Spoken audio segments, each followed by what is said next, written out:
RTI की full form है right to information act 2005। इसका मतलब है कि जनता को अधिकार है कि वो सरकार से इन्फॉर्मेशन मांग सकें। ये लॉ ऑफिशियली तब बना जब इसे 15 जून 2005 को प्रेसिडेंट की अप्रूवल मिली और फिर 12 अक्टूबर 2005 से ये फुल्ली इम्प्लीमेंट हो गया। इसका मेन पर्पज़ है ट्रांसपेरेंसी और अकाउंटेबिलिटी लाना गवर्नमेंट सिस्टम में।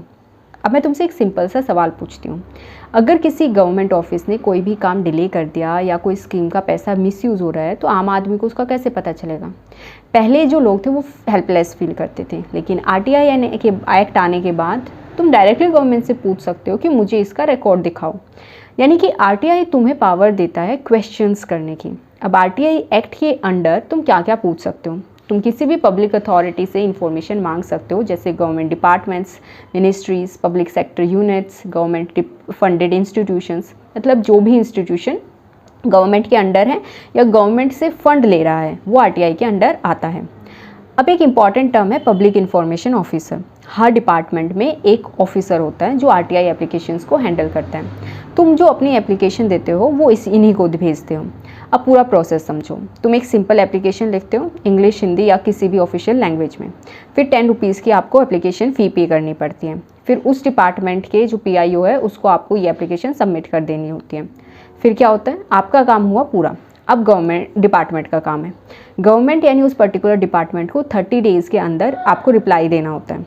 अगर इन्फॉर्मेशन लाइफ या लिबर्टी से रिलेटेड हो तो आपको 48 आवर्स में इन्फॉर्मेशन मिल जाएगी।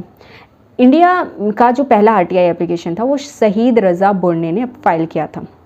अब अगर वो रिप्लाई नहीं देते हैं, गलत देते हैं, तो तुम अपील भी कर सकते हो। और यहाँ पर आता है 2 इम्पॉर्टेंट बॉडीज़ का मेन रोल। पहला है CIC यानी सेंट्रल इन्फॉर्मेशन कमीशन। ये सेंट्रल लेवल पर काम करता है।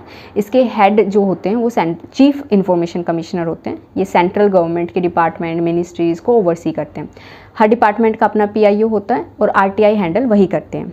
CI का जो कनेक्शन होता है वो डायरेक्टली प्रेसिडेंट से होता है। फिर दूसरा होता है स्टेट इन्फॉर्मेशन कमीशंस। ये स्टेट लेवल पर काम करते हैं। यहाँ पर SPIO यानी स्टेट पब्लिक इन्फॉर्मेशन ऑफिसर होता है जो स्टेट डिपार्टमेंट्स को हैंडल करता है। ये सिस्टम गवर्नर के अंडर ऑपरेट करते हैं। ये दोनों ही इंश्योर करते हैं कि आरटीआई प्रॉपरली इम्प्लीमेंट हो और सिटीजन्स को उनका राइट मिले।